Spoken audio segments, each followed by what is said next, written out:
Sky Dome no more. The Trailer Park Boys slash and a packed house blow the roof off the Rogers Centre. Grass is getting greener and the weather is getting meaner. Rain the disaster at the Masters soaking Augusta. The Hawks flying high at the hangars, sinking their talons into Sam Mitchell and the Raptors. For Pete's sake, could St. Mike's bounce back against Peterborough? And the Knights look to continue their storybook season by extinguishing the Spitfires.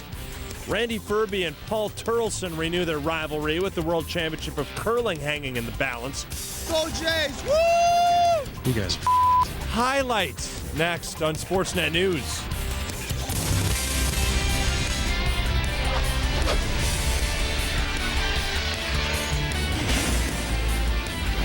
It's an old building with a new name. Once the Sky Dome, now the Rogers Centre. They're expecting almost 50,000 people.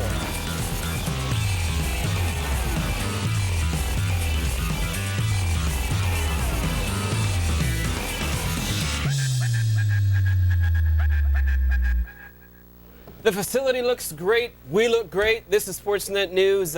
Hopefully the Blue Jays will be great. He's Sean McCormick. I'm Jason Portwando. Glad you could join us on this Friday night. And Sean, Blue Jays trying to avoid a third straight home loss to open the season. Yeah, and the Jays pulling out all the stops for the home opener. Slash, lead guitarist, formerly of Guns N' Roses, now Velvet Revolver, doing the national anthems. And here at Sportsnet News, we really like to immerse ourselves in the highlights. Gotta do it. Become one with the highlights. Jason?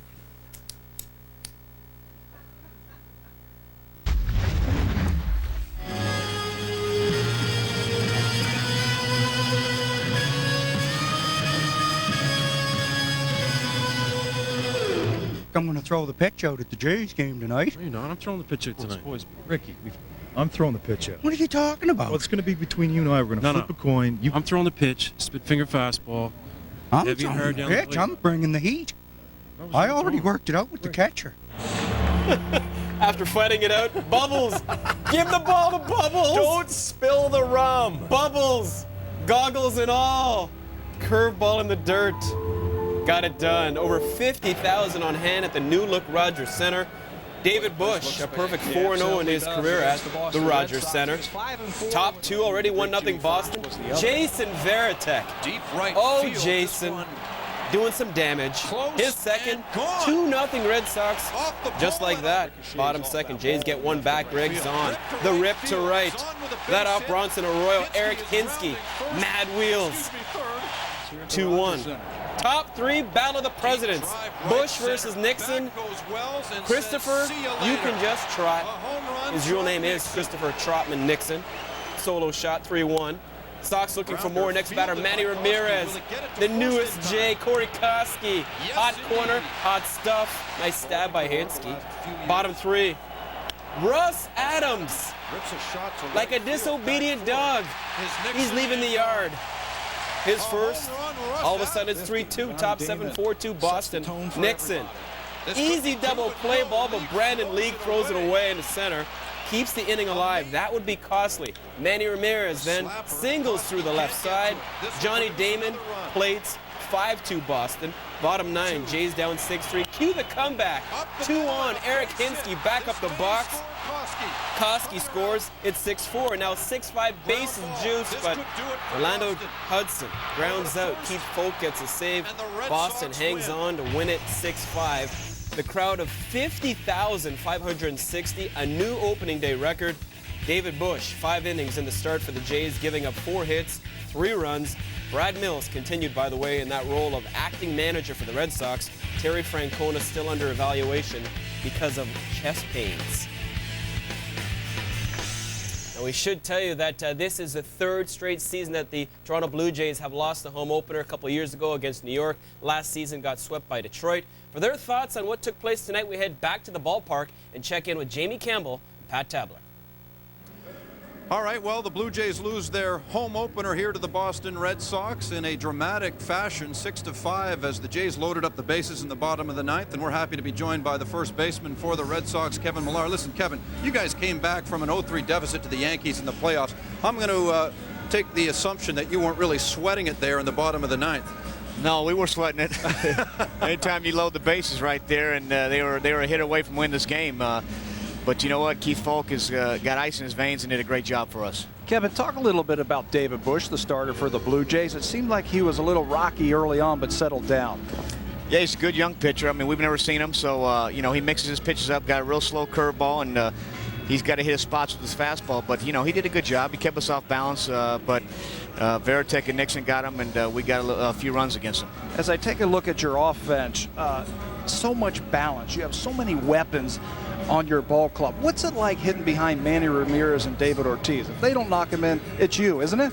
Well, I'll tell you what, they usually knock them all in. You know, they drove in 130 and 120 last year, so guys like myself, Veritek, and Nixon at the bottom of the lineup just got to pick up what they don't leave. So we got a really balanced lineup, obviously, with Veritek, Bellhorn, and Bill Miller at the end of our lineup with 3 switch hitters. It's a tough matchup. Kevin, you managed a base hit in this game and brought in a run with a sacrifice fly. I know you hurt yourself in that final game at Yankee Stadium. Are you feeling okay now? Yeah, I didn't even know I had muscles in my body. I cramped up, and that was the first time it's ever happened, but it was a weird thing. I just needed a TV timeout, but we don't have those in baseball.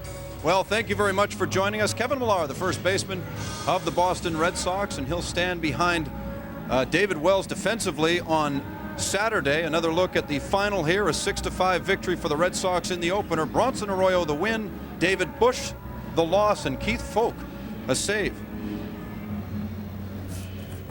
All right, stick around because after the break, highlights from Augusta on the way. They tried to get the second round in. We'll tell you how much in a deuce.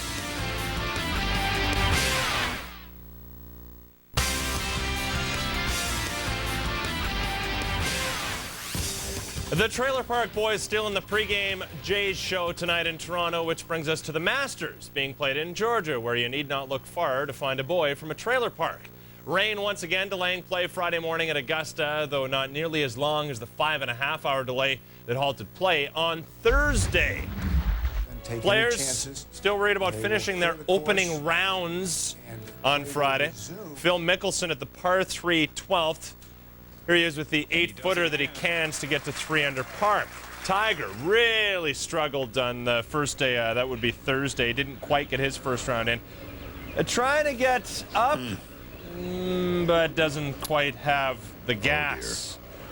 Oh dear, would be right. That ball starts rolling and isn't going to finish anytime soon. He could stay there. Rolls off the green. He would bogey, and Tiger finishes at 2 over par. Ernie Els also struggling. Par 3 4th, chipping from the rough. That one's a little bit quick. He had a little bit too much horsepower on that same hole. Els gets out the putter to save bogey and pushes it right. He would double bogey and fall to 4 over par. Here's VJ on the 14th. His approach to the par 4. That's a little more like it. Gets to the win within 3. He would birdie and finish at 4 under par. Luke Donald playing the par 3 6th from the French. And a tie for the lead. And it goes. Yes, and like the man says, he's tied for the lead. He finished at 4 under. Here's David Howell. And for a first-time par player, 3 16. Like the music. Just waiting for these 170 out. Gets to 5 under. 6th hole. Chris DeMarco with his tee shot to the 184-yard par 3. That looks good. He would birdie and move to 5 under par. Familiar sights all too often on tour this year, and that is the galleries pulling out the umbrellas. Second round action will resume at 8 a.m. Saturday morning. It's a 3-way tie atop the leaderboard right now with Howell, Luke Donald, and Chris DeMarco all sitting at 5 under, while the world number 1 Vijay Singh just 1 stroke off the pace. As for the Canadians, Stephen Ames currently the top Canuck at even par. He is only 2 holes into his second round. Mike Weir also 2 holes into his second round. He is 7 strokes back at +2. Other notables, number 5 in the world, Retief Goosen, even through 3 holes of his second round. Tiger sitting 7 strokes off the pace at 2 over par, while Ernie Els is +3. The low 44 scores and ties, plus anyone within 10 strokes of the lead, will make the cut. Up next on Sportsnet East and on Sportsnet Ontario, it's Sportsnet News with yours truly and Sean McCormick. NBA takes over on Sportsnet West and Sportsnet Pacific. On Sportsnet West, Lakers taking on Seattle, Key Arena. Then you got Phoenix and Golden State, the Oakland Arena. Then you'll get Sportsnet News and those two channels, Sportsnet West and Sportsnet Pacific, later on in the evening.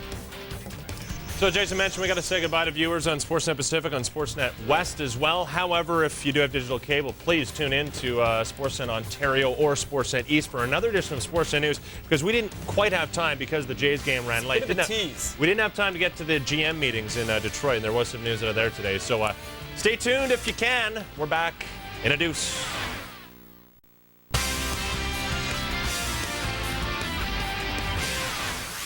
Hey, welcome back, everybody. Sean McCormick alongside Jason Porwando on a night where the Blue Jays opened up at home against the Boston Red Sox. Plenty of news out of Skydome. They got the new turf. They got all the new scoreboards. The Jays 2-1 on the season. But would it be the same old results? Exactly. Well, it wasn't the same old ceremonies, that's for sure.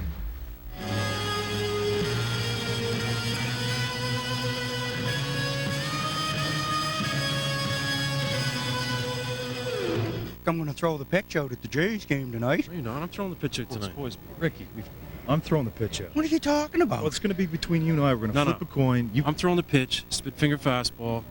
I'm throwing the pitch. I'm bringing the heat. I already worked it out with the catcher. A little slash, a little bubbles, a little trailer for the rum and coke. Here's Bubbles. The heat. Not so much. It's all good, though. Over 50,000 on hand. Checking out the new look Rogers Center. David Bush, perfect 4-0 in his career. At that venue, top two, already 1-0 Boston. JV. He ain't no Jody Vance, but Jason Varitek also looking good. His second. 2-0 Red Sox. Bottom two Jays get one back. Greg Zahn. That to right field gives him the RBI. Eric Hinsky comes in to score, and it's 2-1. Top three. Presidential race goes to Nixon, beating up on Bush. Trott's first of the season, 3-1 Red Sox. They're looking for more. Next batter, Manny Ramirez. The slap to third. Koski's there. If you're scoring, that's 5-1. This kid is 5-3. Get back into baseball mode. I got you. This would be a rip to right. And gone, courtesy of Russ Adams. If you're scoring, that's his first, and it's 3-2, top seven. 4-2 Boston. Trot Nixon, what should have been a double play. Brandon League throws it away, and that's E2. That would be costly. Manny Ramirez then with single. Off league, Johnny Damon counts 5-2. Bottom nine, Jays down 6-3. Hinsky again coming through. Up the middle, that off Keith Folk. Koski scores, and it's 6-4 Jays. Bases loaded down 6-5, and that's as close as they would get. Folk gets a save as Orlando Hudson grounds out. Boston hangs on to take it 6-5, the final. The crowd, by the way, of 50,560, a new opening day or opening night record. Dave Bush, 5 innings in the start for the Jays, giving up 4 hits, 3 runs, despite the loss. Eric Hinsky, a great game, going 3 for 4 at the plate. Did have the home run and 2 RBI. Brad Mills continued that role as acting manager for the Red Sox. Main skipper, Terry Francona, still under evaluation because of those chest pains.